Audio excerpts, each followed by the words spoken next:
સુરેન્દ્રનગર મહાનગરપાલિકા બન્યા બાદ નાગરિકો સિટી બસની લાંબા સમયથી માંગ કરી રહ્યા હતા, જે બાદ 20 જેટલી બસો ફાળવવામાં આવી, જેમાંથી 8 બસ આવી અને સેવા શરૂ કરવામાં આવી। જો કે હાલ આ સેવા ખોરંભે છે।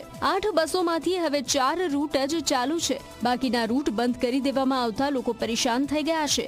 આરટીઓ પાસિંગ ન થયું હોવાથી બસ ચાલુ ન હોવાનું કારણ આપવામાં આવ્યું છે। લોકોની માંગ છે કે વહીવટી પ્રક્રિયા ઝડપથી પૂર્ણ કરી સિટી બસ સેવા ચાલુ કરવામાં આવે। એમને બંધ કરી નાખેલી છે, જેનાથી વિદ્યાર્થીઓ તથા ઘરડા માણસો આ લોકોને બહુ તકલીફ પડે છે કે ભાઈ પહેલા બસ આવતી હતી, હવે કેમ નથી આવતી, આવક જાવકમાં બહુ તકલીફ પડી રહી છે। સાથે સિટી બસમાં કોઈ જાતનું પાસિંગ થયું છે કે કેમ કે નથી થયેલું કંઈ ખબર પડતી નથી, કારણ કે સિટી બસની અંદર નંબર પ્લેટો છે નહીં।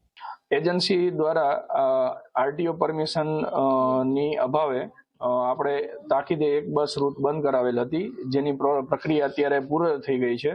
તો ટૂંક સમયમાં બસ રૂટ ચાલુ કરવામાં આવશે। વીમા દરેક બસોના છે, જે સીઓટી માંથી જે પરમિશન મળી ગયેલ છે, તો હાલ આરટીઓમાં રજીસ્ટ્રેશન માટેની પ્રક્રિયા ચાલુ છે।